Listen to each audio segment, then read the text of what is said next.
Login, what happens to the slides? They are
I'd like to welcome Scott Jacobs to NIPFP.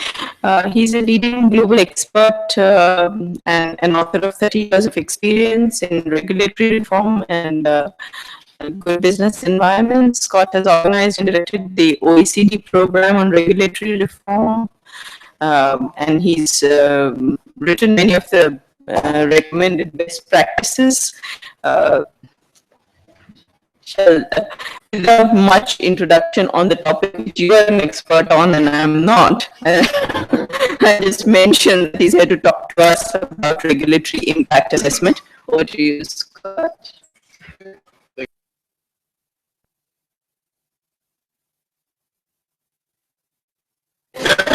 Jenny didn't say 40 minutes.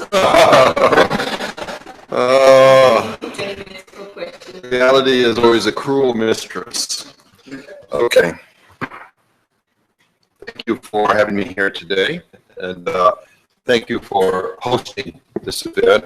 I'm happy to be here also working with CUTS, Jacobs, Cordova and Associates. I myself have been on the International Advisory Board of CUTS for a long time, for a very long time actually. And the company, Jacobs, Cordova and Associates, has been working with CUTS to promote good regulatory practices, and particularly RIA, for some time now.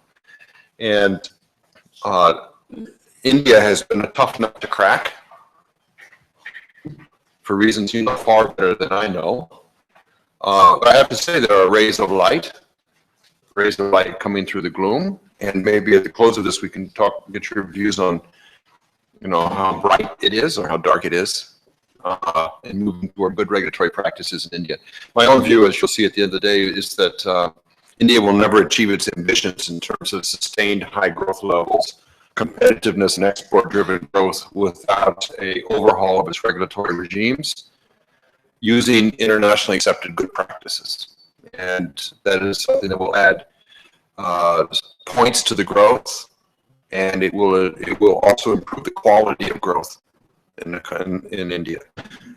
It is possible to grow quickly while wreaking enormous damage on consumers, sustainability, and the environment, as we've seen in a few other countries.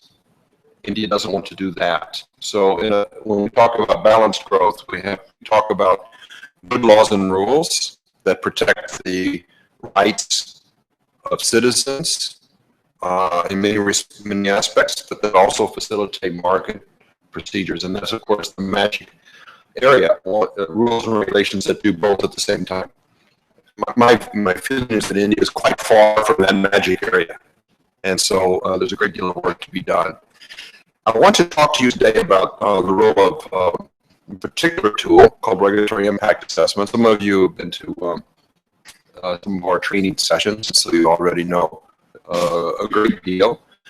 But I don't know that all of you know a great deal. So I'll just go through the kind of the basic 40, 50 minute, maybe 60-minute presentation here on what we mean by RIA. I'm speaking to you with an American accent, which you may have noticed. I didn't think I was obviously an American, but apparently no one has any trouble figuring that out when I speak. But actually, I live in Atlanta, Georgia. Atlanta is a beautiful city, one of the greenest cities in the world. 52% of Atlanta is actually covered by a high growth forest. And so it's a huge canopy. When you fly into Atlanta, it's skyscrapers sticking up out of a forest. And it's really worth visiting this wonderful city. Actually, Atlanta has also profited from an Indian export, which is nonviolence, because Martin Luther King Jr., who's a Atlanta native, took some of his anti-segregation fight in the U.S. from Gandhi, of course. And so I feel like there's an affinity of some kind between the two. Now, although I'm speaking here as an American, I'm not going to talk about the U.S. approach to RIA or any country's approach to RIA, because in fact there is no perfect model out there. And if India moves forward with a RIA system, it will be the Indian version of that. It would be a customization of this model to the Indian needs, Indian institutions, and so forth. But what I want to do instead is give you a sense of what good practice looks like and what RIA might produce. If RIA were implemented or mainstreamed in the regulatory institutions of India, both at the federal level, at the central level, and at the state level, what might be gained from that? I want to give you a sense of that. All right. I do have a couple of cases here. Those of you who have been to our training courses before already have seen this case, so please don't answer questions unless you've forgotten, then you might. Okay. India has come late to RIA. RIA was first adopted in the 70s, US and Canada, 80s under Margaret Thatcher in the UK, and then spread rapidly through other OECD countries in the 90s in particularly. And by today, almost all of the OECD countries have some functioning RIA program. RIA began in non-OECD countries in the 90s, and you can see in the red line a rapid acceleration up to today. And probably today around 60 to 70 countries have adopted some form of RIA in the development of new laws or subordinate instruments or both. Probably around 60 to 70% of the world's GDP is driven by rules or regulations affected by some form of RIA. So RIA is no longer what we would call an innovative or pioneering or radical reform. It is a mainstream process of improving the empirical basis for laws and regulations, inserting basically some analytical and economic rationale into the legal process, which has sadly lacked that for 5,000 years of human history. So we're correcting that finally. And you can see that India is not on this list yet. I mean, we're hoping at some stage the Indian government will say, not because other countries have done it or because Cuts likes it, both good reasons, by the way, to adopt it, but not for those reasons, but because RIA responds to the particular needs of India for better law, for more results on the ground in the markets, for protection of people more effectively at lower costs, so that India can afford more protection consistent with faster growth. And that's really what we're all about. Okay. Now, what's the purpose of RIA? Well, this is really a standard problem-solving model. It's no surprise to anybody in this room that when you are writing rules, legislation, you're basically solving problems. And this is called results-oriented law. Now, results-oriented law is basically the mainstream of law today. At one point in human history, there were other forms of law, kind of aspirational law. But today, law is particularly seen as a functional instrument which is intended to get something done. In other words, resolve a problem. And if law is intended to be a results-oriented or problem-solving instrument, it means that we can apply classical problem-solving techniques to the formulation of law. And that's what all these questions are for. What is the problem and its causes? What results? What are the possible solutions? What are the consequences of those solutions for India? which solution is best, considering all of the consequences, and how can we implement them effectively given the constraints that we have in front of us in this particular case. These are classical problem-solving questions. And so the RIA model, or the RIA approach, is meant to provide empirical or analytical framework for answering these questions. So rather than just asking lawyers around a drafting table, what solution should we use, and getting a series of answers based on what those lawyers wrote last year and the last law they drafted, which is usually how things work, we actually have empirical evidence in front of us about the consequences of solutions, and then we can weigh and contrast those solutions. And that's the purpose of RIA. So the purpose of RIA is to facilitate making choices in complex situations that are most likely to achieve results that we expect. So it's the classical results-oriented problem-solving approach. And please notice here that in this approach, law is no longer the domain of lawyers in particular. Now, I like lawyers as much as anybody. I've worked with them for 30 years. I'm an economist myself. And lawyers are an essential part of our society. But lawyers have arrogated too much authority to themselves when they begin drafting solutions to problems using instruments that lawyers have created. Because actually what societies need is a much broader range of solutions and ideas to solve the problems in front of us. I'll give you an example just now.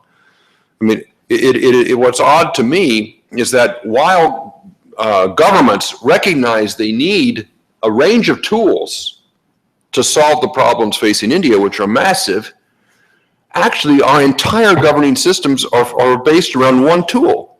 We even have whole schools that teach people that tool, called law schools and law.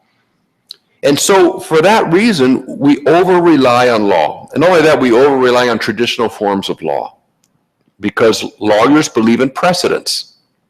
So law is very, very slow to innovate.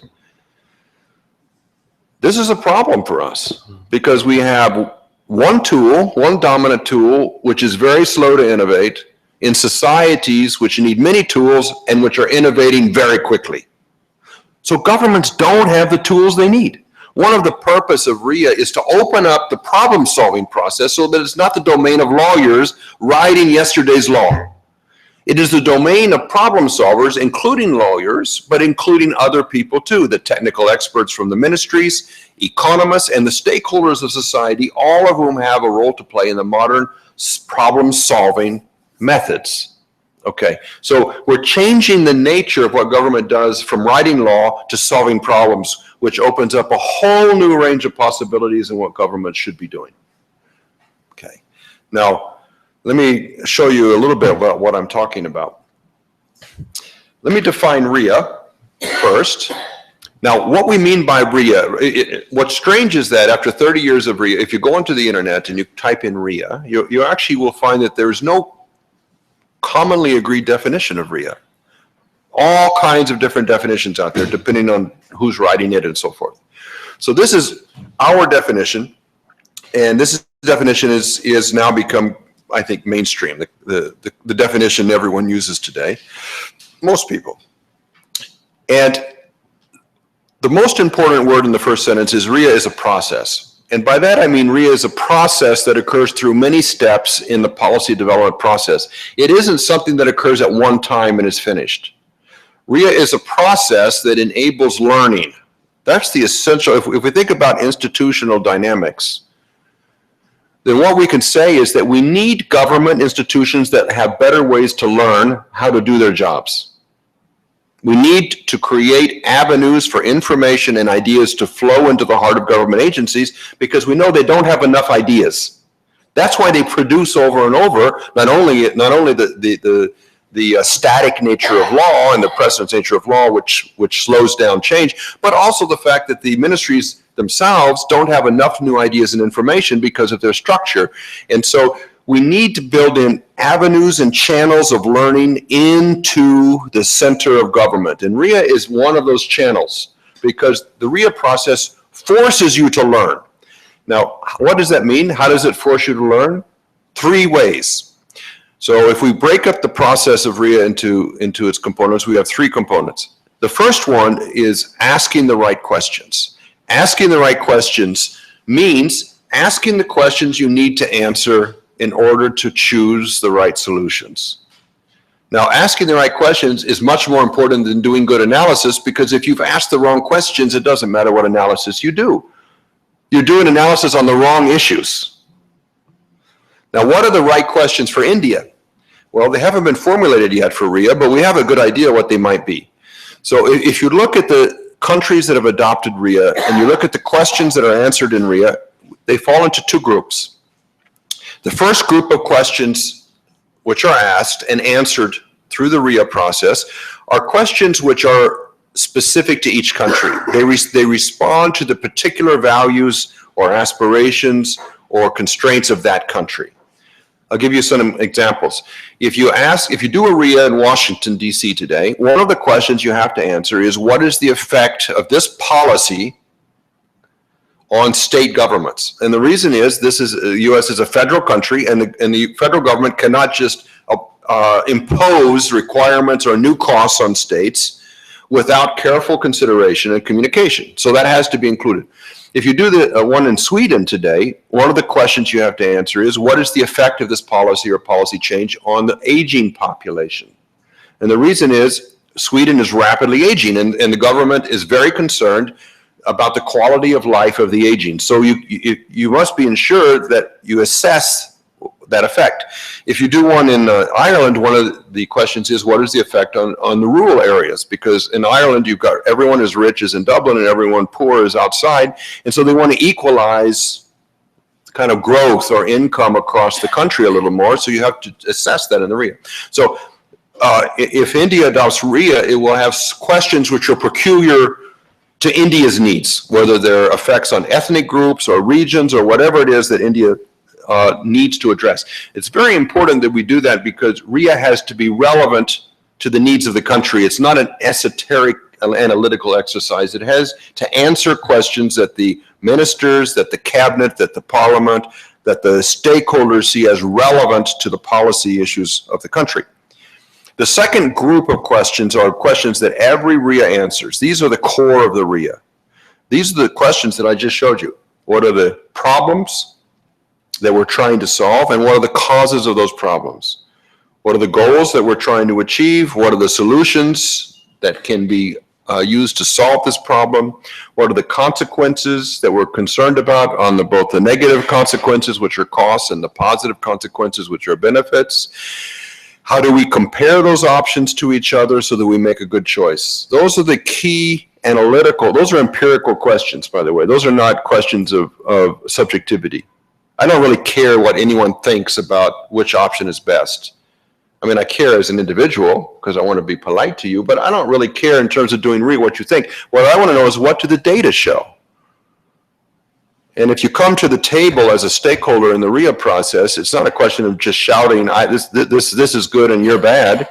It's a question of putting on the table data, saying these are the consequences of interest to us, and these are the outcomes of these options. This is why I like option B.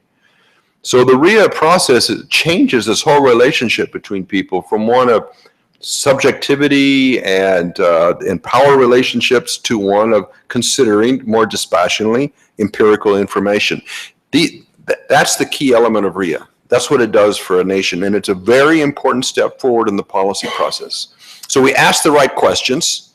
Those are in a structured format, meaning that in a RIA process, you don't just leave it up to everybody to ask questions they want to ask. The government decides what are the basic questions that every RIA will ask and answer, because we want to have a consistent approach and accountability across the government for the quality of decisions. Now, there may be decisions that each agency adds on its own. The environment industry may add sustainability questions, for example, or the CERC may add questions on renewability or fuel independence of India, whatever specific. But there's a core set of questions which everybody answers in the RIA. And if you don't answer it, you don't move forward. That's the way the RIA systems are scheduled. So it's not voluntary. You don't choose what to do. You don't do it if it's just in your convenience or of time. If you don't do the RIA, and if you don't do it honestly, as determined by a central RIA body, you don't move forward, because you haven't produced quality advice for the minister or cabinet of the country. You have not yet reach the threshold. Now, why do we do this? We have RIAs, we have a structured format, and then we do this as part of a policy debate. Now, when RIA began under the Margaret Thatcher government in 1985, RIAs were a state secret because they were considered to be advice to the minister, which was covered under the State Secrets Act. So if you actually consulted on a RIA, you could have been imprisoned for up to 15 years. Of course, that was completely changed, partly at the advocacy of the OECD under Prime Minister, oh, good heavens. Anyway, and now you have to consult on every RIA. It's so important that RIA be part of the wider consultation that the OECD has said if you don't consult on RIA, don't do RIA, for two reasons. Most of the information in the RIA has to be validated by the people out there who see the real world. So you can't trust the government to tell people what the real world is like, partly because the regulators don't always have the right incentives, to be honest, and partly because the government doesn't have very good information very often. And the second reason is that almost always the information is incomplete, and a lot of the information you need is held by those people out there.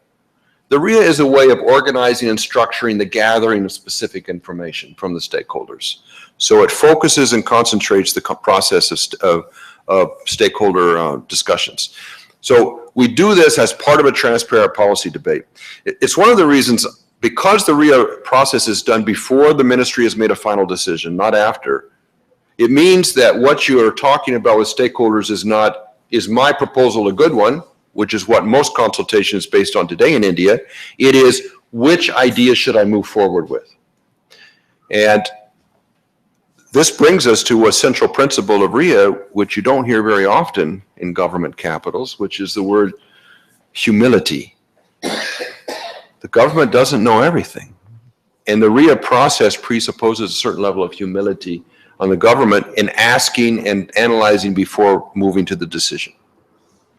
Now, the second part is you have formulated the questions, you have collected information, and then you need to put them in a methodology to organize the data. Now, these are where, when we talk about regulatory impact assessment, most people will they'll start with benefit cost analysis or cost effectiveness analysis or others of these methods that we use in RIA.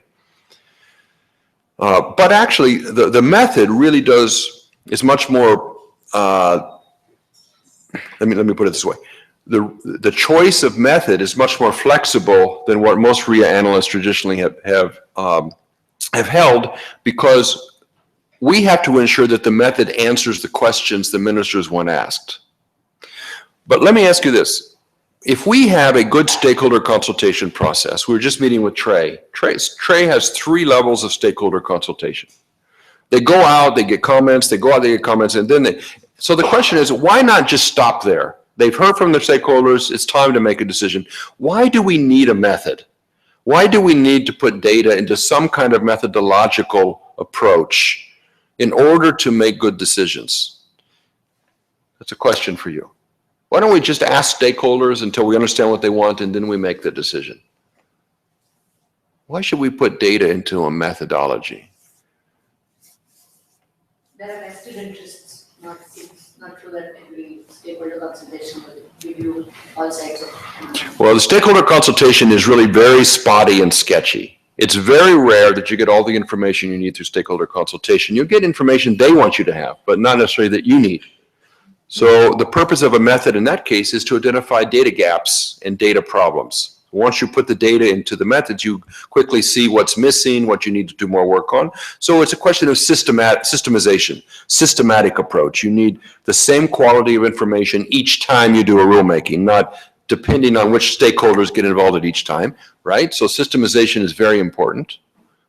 Answer basic questions every time using good data. What else?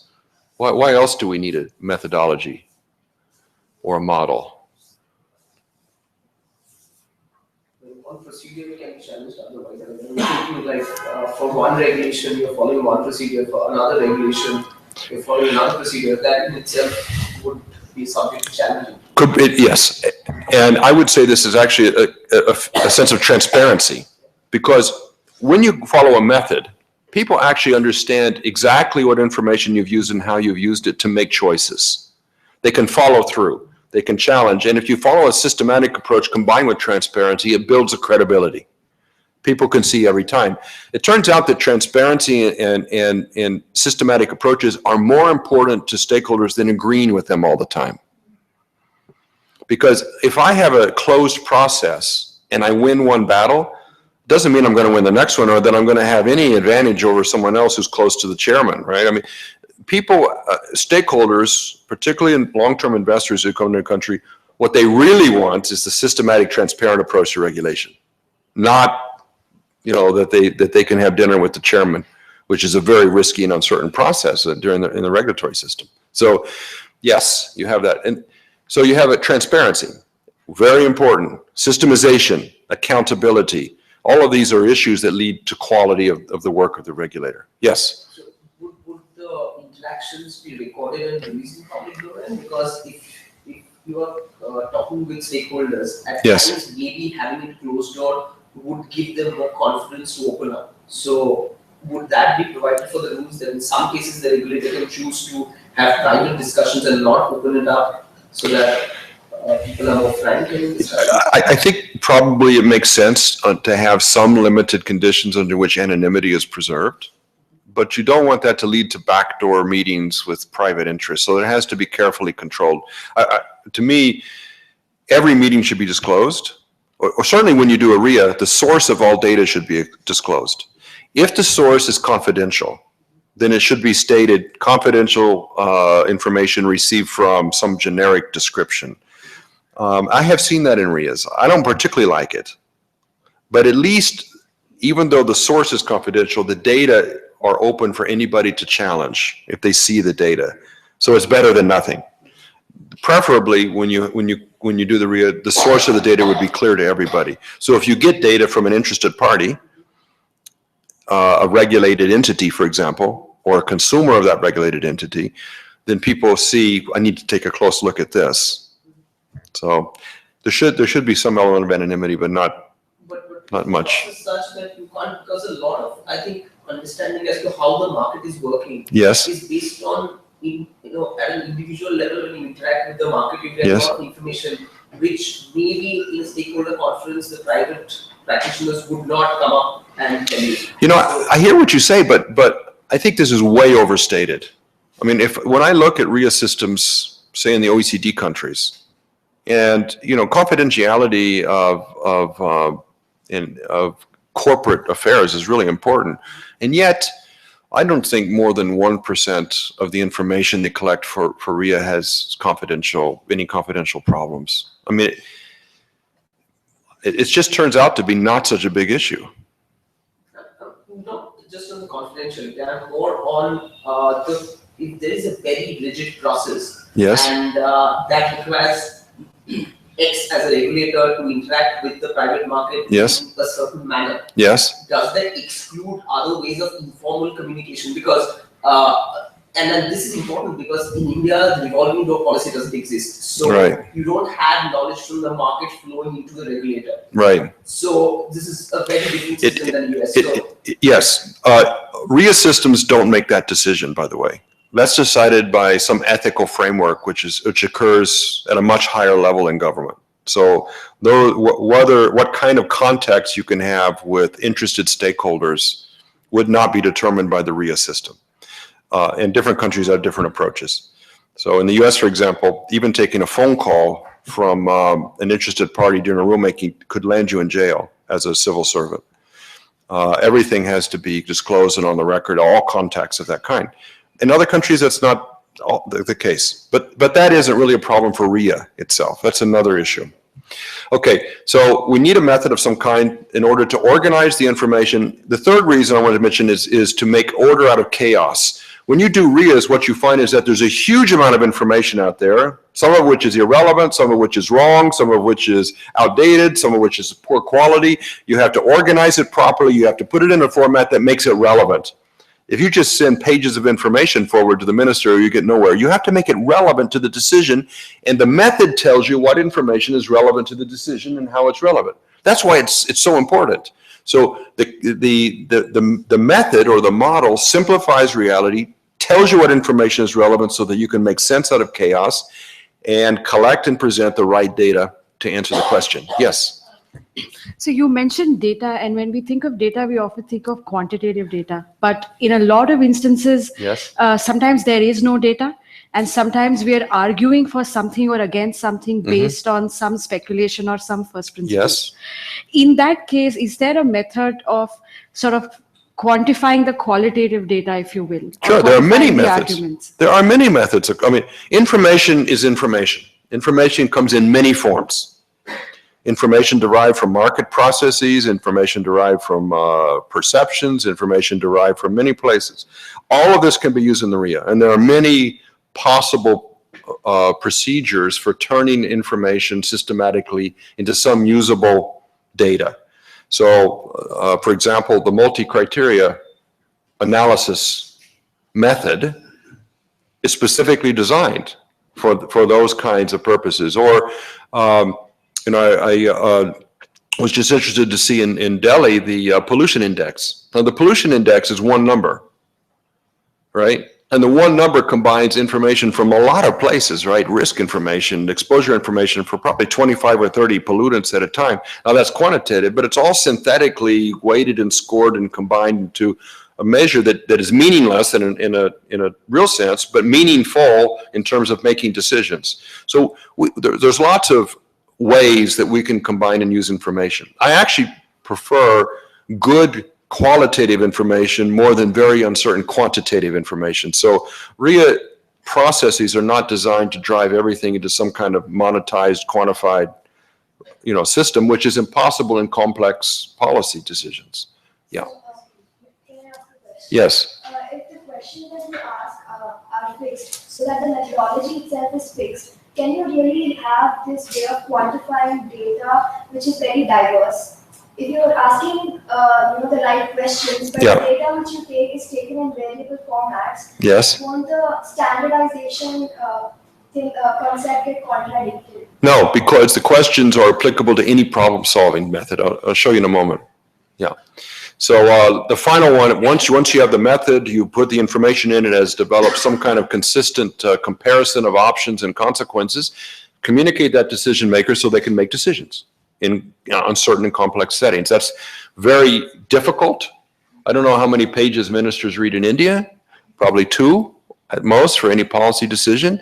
That's about normal. And so information has to be somehow presented in a way that people understand. And I'll show you in a moment how people do that. So that's what RIA is. Now, I want to give you a case of how easy it is to make regulatory decisions based on empirical evidence or non-empirical evidence that may require some kind of RIA. Here's a case, those of you who've seen this before will laugh a little bit.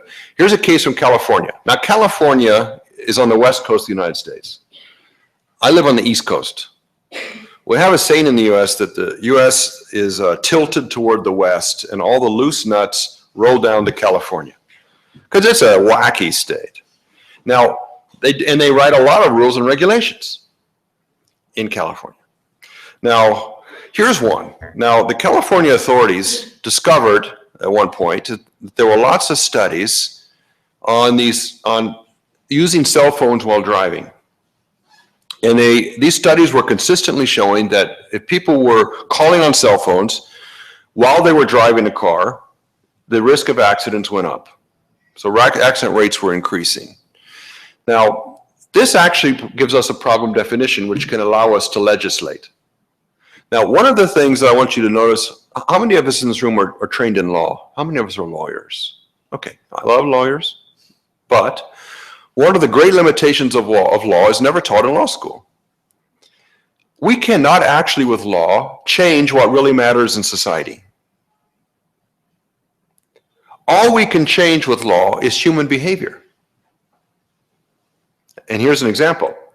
Can you ban car accidents through law? Would that make sense? But that's really what we care about, right?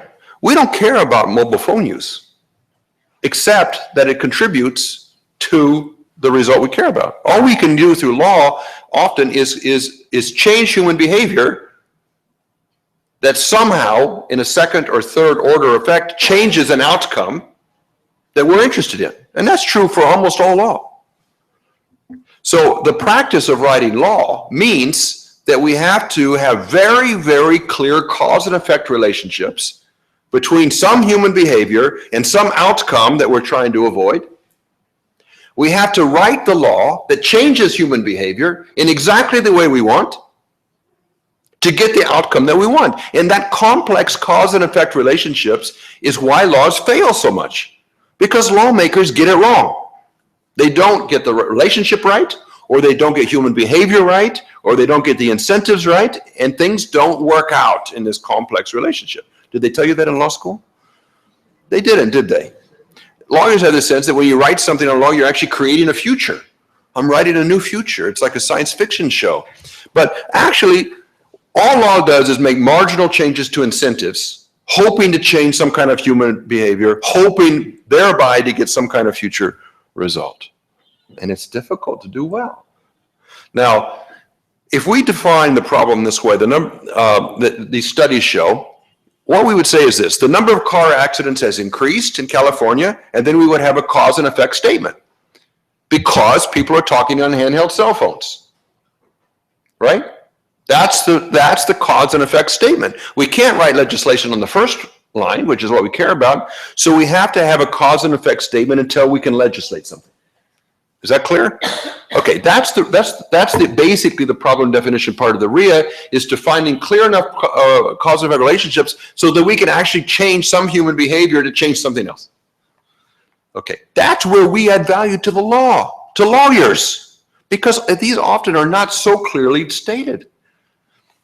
I want you sometimes just to read a law, and when you read it, just look at the paragraphs, articles, and just try to figure out what human behaviors are being changed and how those behaviors actually relate to the goal of the law. And I guarantee you, much or most of that law, you will not be able to figure it out. It will not be at all clear because the people who wrote the law weren't clear about the behaviors and goals that would be achieved or the incentives that were needed.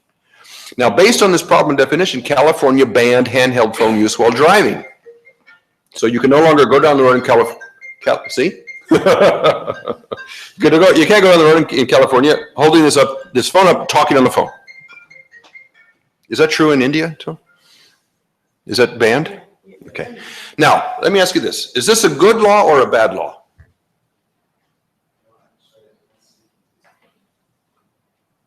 What? Okay, good.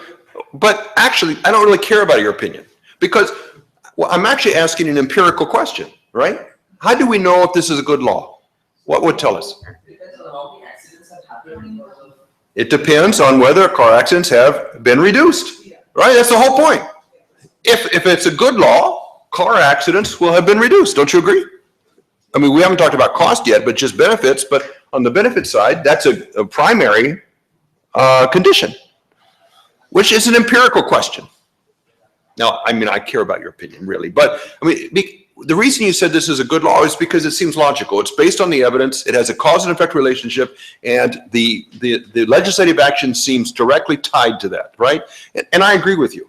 But when I ask you if it's a good law, we don't know if this is correct until we test it.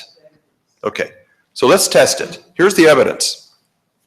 So what you see here is the period of time before the ban. The ban occurred right at the break on the right side there. These are California compared to several other states without the ban. All of these states have the same rules and regulations on cell phone use, which is no regulation. Now, California is more dangerous than the other states in driving. These are accident rates for reasons unrelated to cell phone use, because they all have cell phone use. It's probably because the Californians have more fog or more rain, or the roads are more mountainous, or they use more cocaine in California. I don't know. Some other reason. Now, if the problem definition is correct, what will happen to these two lines? The ban is adopted at the break. What will happen in the next period of time? If we are correct in the problem definition and solution, what will happen? The accident graph will take. For which line? For California, but not for the others because they haven't adopted the ban, right? We would expect to see the two lines get closer together because risks would go down in California, but not in the other states, and so we would see these two lines converge. Okay, do you want to see what actually happened? Are you right? Nothing happened. Nothing happened. Now, the question is why? Now, if we look at the guys who supported this law, the Insurance Institute was a big stakeholder. They said the laws aren't reducing crashes, even though they have reduced handheld phone use. So people actually were complying. So the human behavior had changed, which is exactly what they wanted. Why were people complying? It was because it was very easy to enforce. Any patrolman could see anybody talking on a cell phone and easily ticket them. So human behavior had changed in the way we wanted, and yet the results were not achieved. So something went wrong, and look what they said then. It's surprising.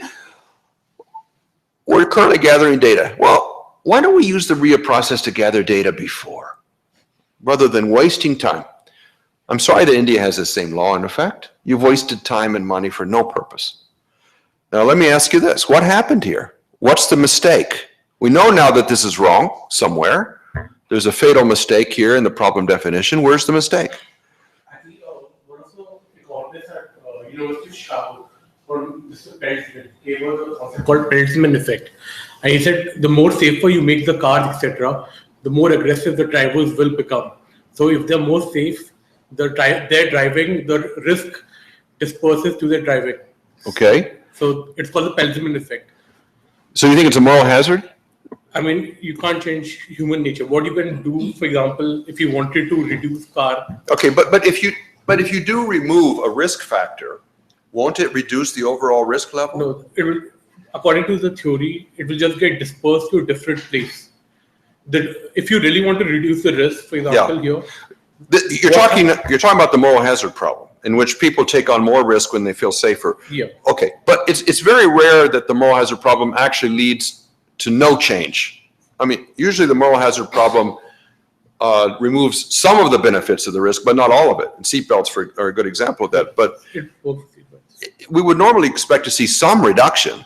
I mean, if you remove one risk element, and then the question is, if people are behaving in more risky, I mean, what are they doing? Are they holding a Coca-Cola can up to their head? Okay, I think the moral hazard issue is important, but it doesn't explain this failure. There's another reason. What is it?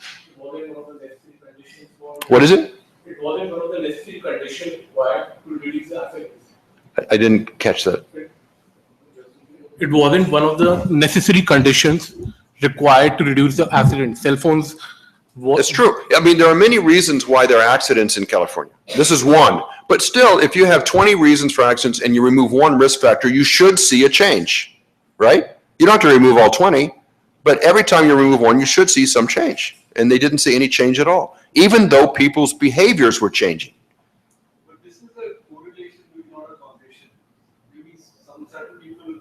Yeah, but law is based on causality. Law is based on causality. That's why we write law.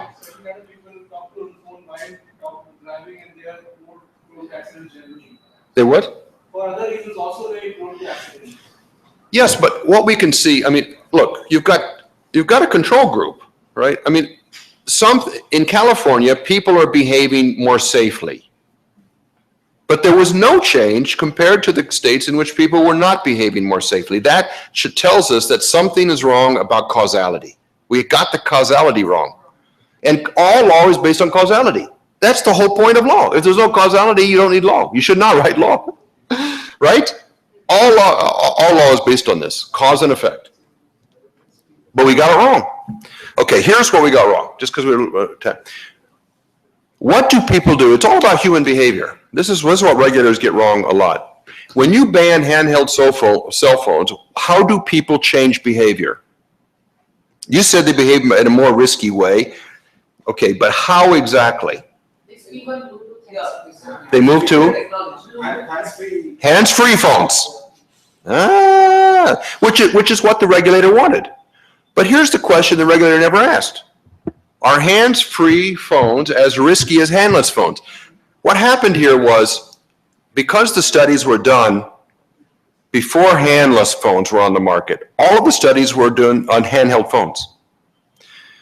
The regulation was adopted at the moment that handless phones were being introduced onto the market. The regulator, when they read the study, assumed that the risk was related to holding the phone up to your head. Wrong. That's the wrong behavior. The behavior wasn't holding the phone up to your head. It turns out that any phone you speak on has the same risk because it's not the action of holding the phone, it's the distraction of speaking on the phone. Both technologies pose the same risk. They've only banned one technology here. Isn't that interesting? Very easy to get wrong. Because when people, here's the change in behavior I wanted you to come to. When people change behavior, they do other things, they try to accomplish the same thing. And it turns out that the risky behavior was handless phones, which even the regulator didn't know was risky. Now, here's my question. If we remove the word handheld from the problem definition, the number of car accidents has increased because people are talking on cell phones. What legislative action can we take? Can we ban cell phone use in cars? You can reduce speed limits? I mean, that would be a huge cost to the nation, right? If you reduce speed limits, but yes, you could.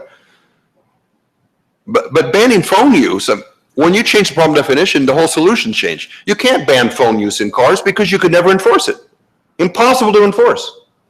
So the whole enforcement problem becomes impossible at that point. And I would also argue that the cost benefits change. How many of you have ever talked on a cell phone when you were driving in a car?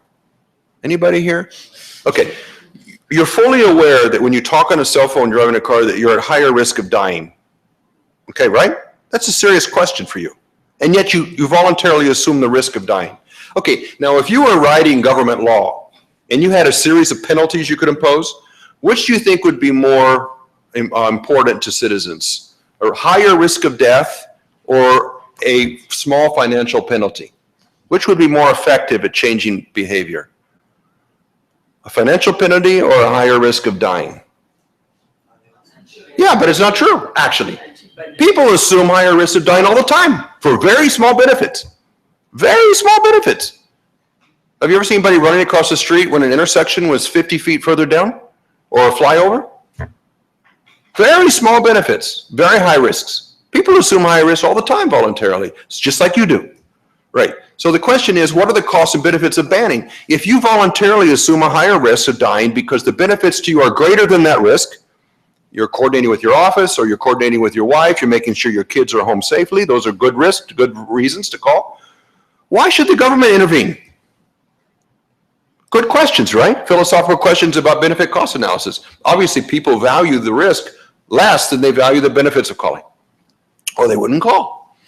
Okay, so it changes the problem. The problem definition is a critical part of the RIA because it helps us determine what kinds of actions make sense. And if people don't do this consistently, transparently, and systematically, then we do not have good law.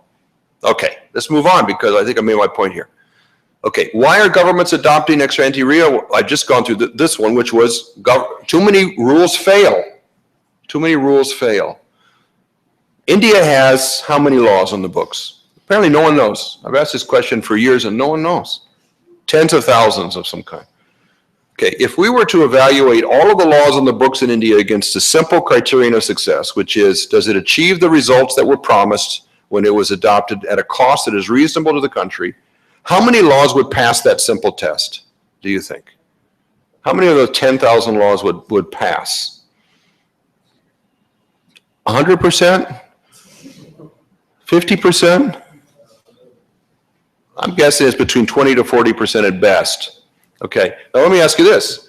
When you get into your car in the morning and you turn on the ignition, do you want it to work 20 to 40% of the time or 100% of the time? When you walk in your sandwich shop and you order a sandwich, do you want the right sandwich 100% of the time or 20 to 40% of the time? Why do we hold our lawmakers and regulatory systems up to a lower standard of quality than we hold the guy who makes our sandwich? I mean, we have come to believe that the failure of law is a normal part of society, and it's not normal. It imposes enormous costs on people. Enormous costs. And if we can, with some procedure, improve the quality so that the risk failure goes down, we've done an enormous service to this country. That's the reason for RIA. In my own country, we've had great regulatory failures, partly because of a lack of quality in the process, yes. Would RIA also address issues of enforcement? Yes, increasingly. In about half the RIA systems, the options for enforcement have to be included in the RIA, the costs and the options, so that the success rate. So you can't pass something which is impossible to enforce.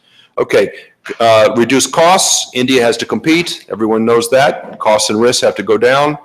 And we need more transparency. We have to have better job of consultation and participation. I know your regulators all agree strongly with that view.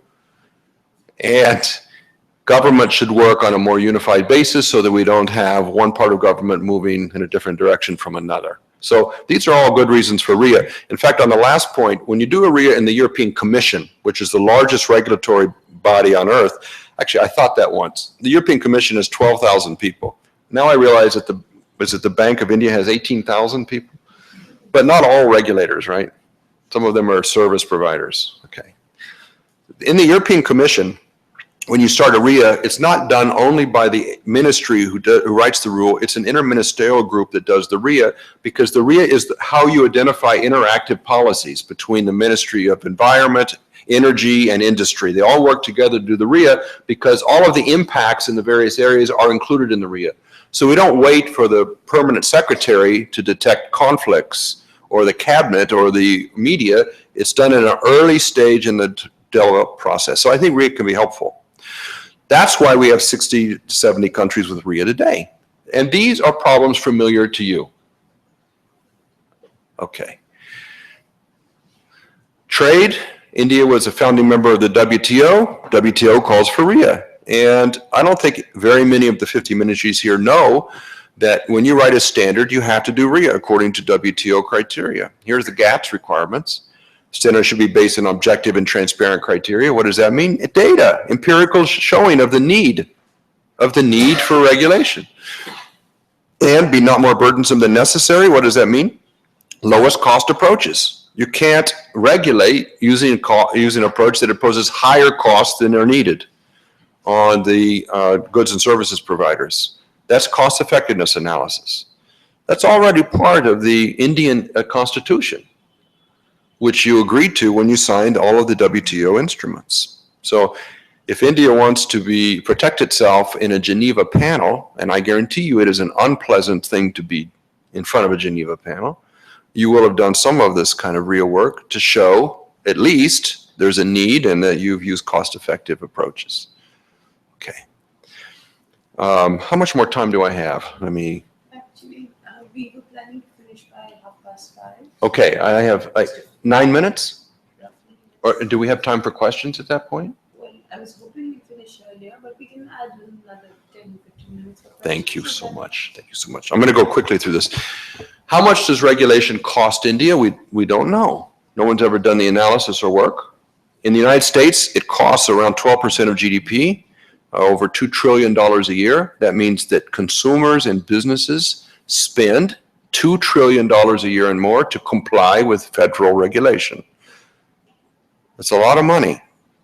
In India, I would suspect it's at least 20% of GDP and probably more. When we look at dynamic losses, it's considerably more.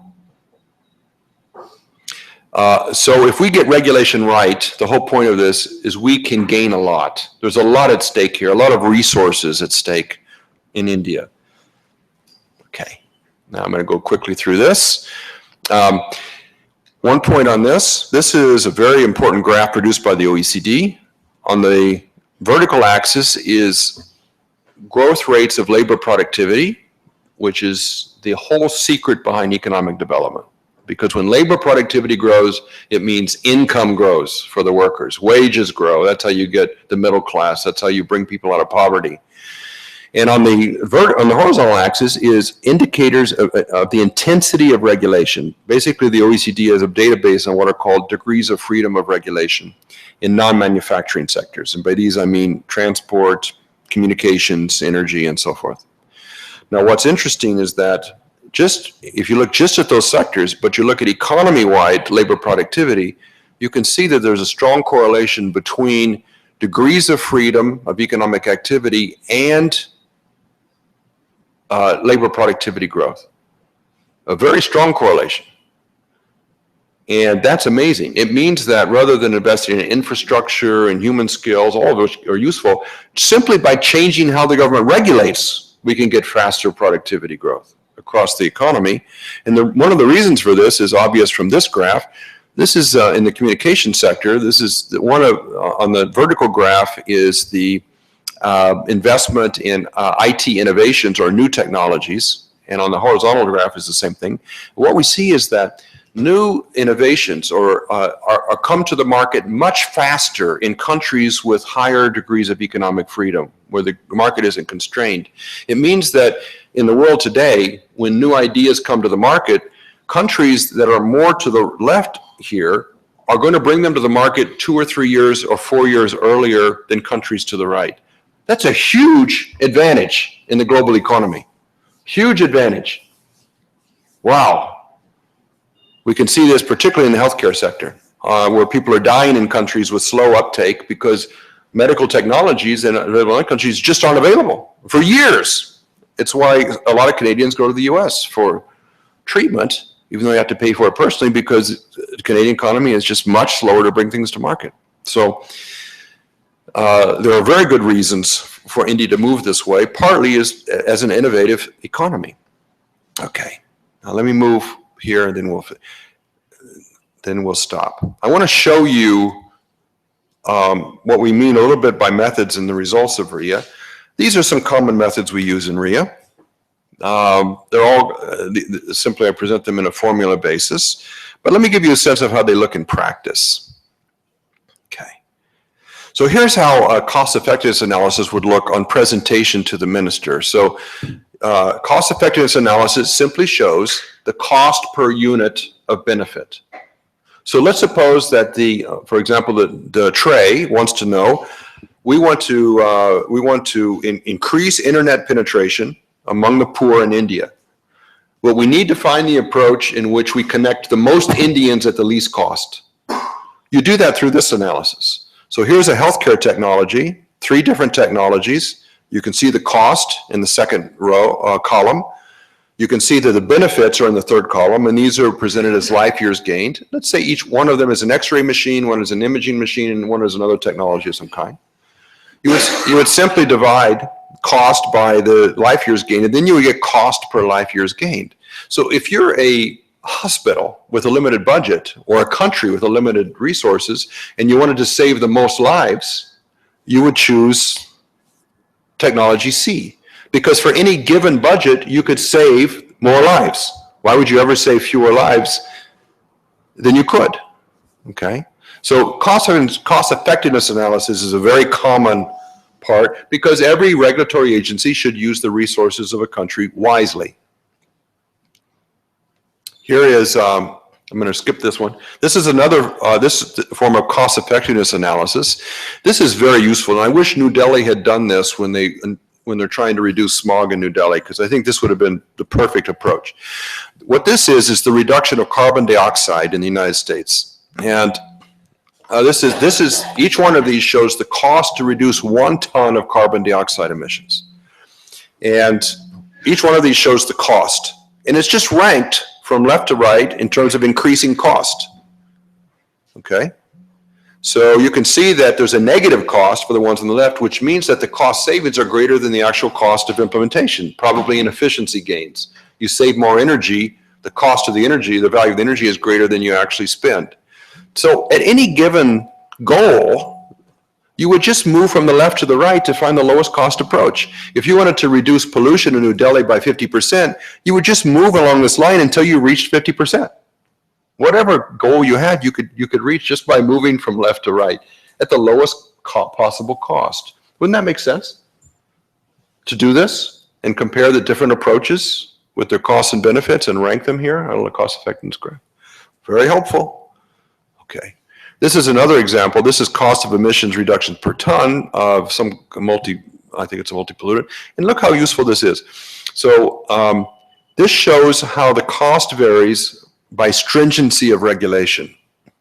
So you can reduce 20%, 25% at $500 a ton, but when you get up to 60, 70%, the cost begins to go up rapidly. Why is that? Because technology changes. This is driven by technological costs. And when you reach 80%, it's technologically impossible. No technology will reach it. This is very useful in helping determine where the government should move. You can see that if $500 is a acceptable cost to pay, it passes the benefit cost test, clearly you want to be in the 50 to 60% reduction range. That's what this tells you, and it's a very good thing to know.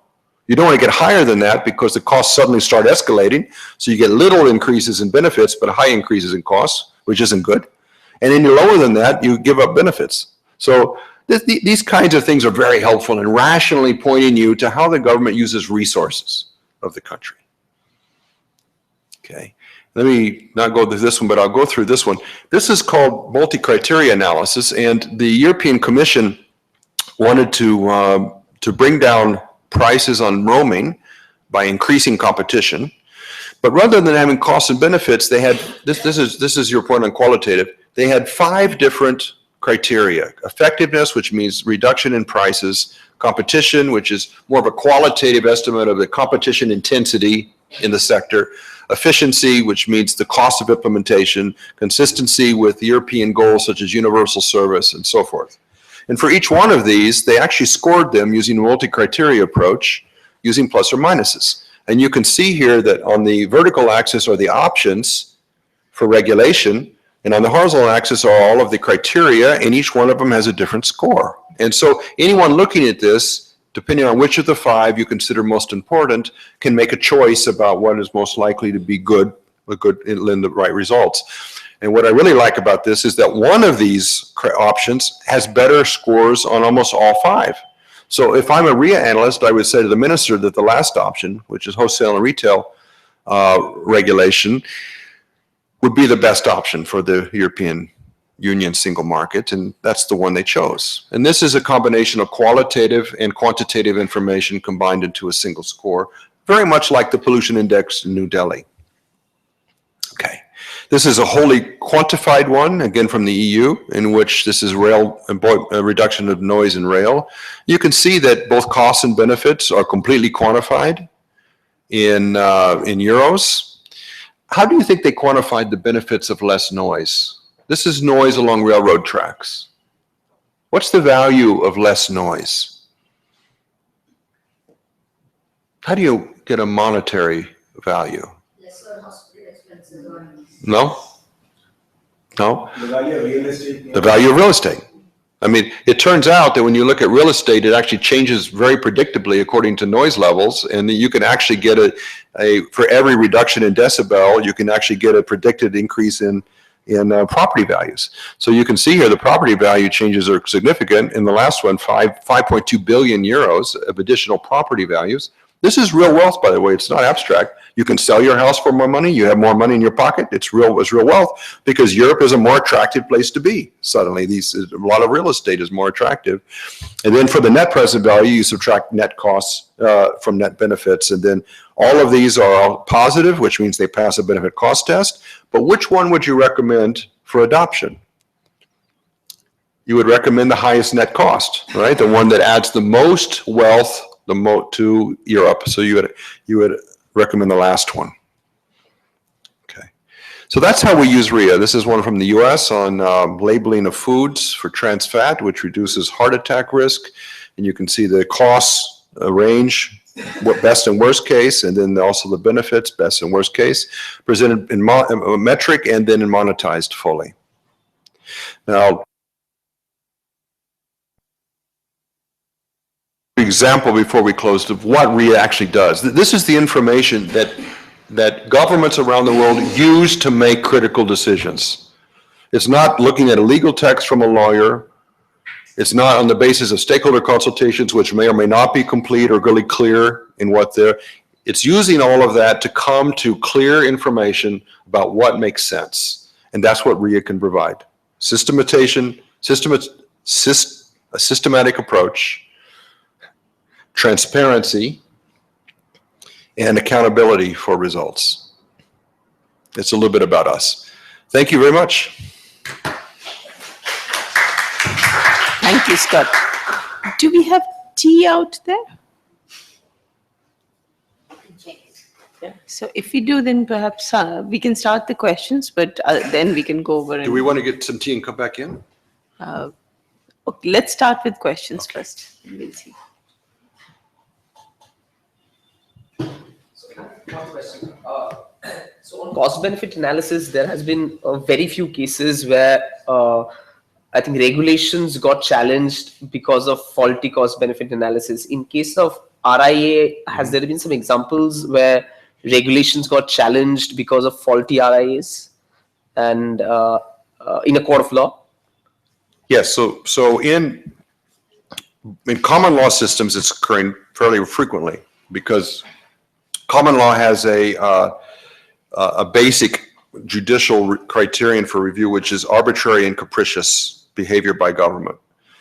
And RIAs are in the US and I believe in Australia are increasingly being used by courts to determine if there's an empirical basis for government action. In other words, has the government met the burden of proof to show need? So they're using the RIAs for that purpose. They're also being used by European courts because which is a mixed common law civil law system, because the Treaty of Rome has a criterion for judicial review called proportionality, and the courts are using the RIAs to determine if basically they found the lowest cost approach. They've interpreted proportionality to mean that after weighing benefits and costs, that they haven't chosen a solution that imposes higher costs on consumers and businesses than is needed. So in both cases, courts are increasingly using the RIAs as one of the inputs. I have a question. Is there any example in the world wherein after doing RIA, you have a change, a revision in the regulation? And if yes, then how does that happen? So it's possible that while doing the impact analysis, you've missed out on some factors, or there's some change which has happened later on.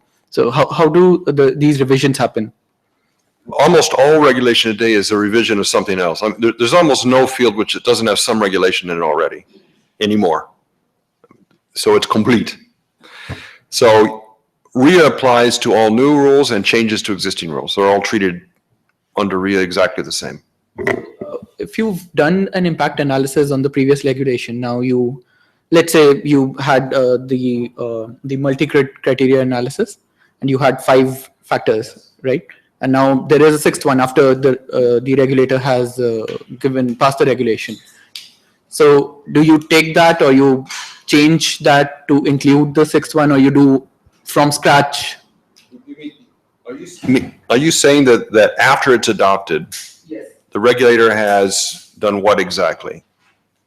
So, the experts have said, like all of us also do, is go back to the regulator and write pieces on why this should have been done or why this shouldn't have been done. And so after taking that into view, the regulator decides, let's say, that there is one more factor which they need to If look they at. make a change to the regulation, they would have to do a completely new RIA No, I think on the reason for that change. But let me make clear, the RIA that we're talking about here is an ex-ante RIA, done before it's adopted. If you evaluate the results or effects of it, it's called evaluation, which is an ex post. Now, the ex-ante and ex-post methods are not the same. So you can't use the RIA method 100% on an ex-post evaluation. Now, when you're doing a RIA in an area where there's existing legislation, you should evaluate the effects of that, because that feeds into the problem definition. Because clearly the problem is not solved by current legislation, and you should know why. What has happened? It may be that current legislation is inadequate or is outdated or is not enforced properly or something else. So that's part of the problem definition, the evaluation of what happened before. But the RIA process is initiated with each proposal for a new or revised regulation. Can we take one more question and then perhaps the rest over tea? How would you think of adopting a RIA process when in a system where you generally have bad empirical data or empirical data collection systems? You know, this is a question that is almost always asked, and I think I have 2 or 3 answers to that. One is, almost always the lack of data is highly exaggerated. We actually are swimming in pools of information today. The government of India holds enormous bodies of information. Now, accessibility and quality are other issues for the moment, but there's a huge amount of information out there. And if it is properly organized and made accessible, a lot of the information problems would disappear. In fact, the Indian people have already paid to collect a lot of information and are continuing to pay. I mean, there's a lot of surveys information going to the government. So the other thing is Google has added an information collection capacity, which is at your fingertips, which is beyond anything that we had for the first 20 years of RIA. I mean, you can do better RIA today in 4 hours than I could have done in 6 weeks in 1985.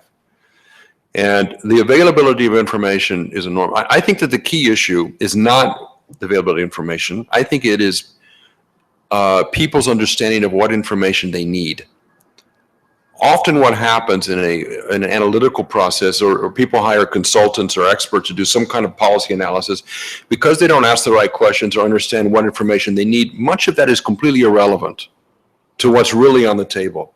If we can use a process to be much more focused on exactly what data needs are to answer the specific questions which should be answered, and then we use existing databases and Googling and other benchmarking and approximation and other things to fill in those gaps, and then reserve the actual information collection for novel information to only the data gaps that are left. I think that actually the problem of lack of data becomes much smaller than it seems today. So really it's a systematic process. Thank you very much. That was really good. That was great. Would you like to join us for tea now? Love to. Everyone. Thank you. Thank you very much.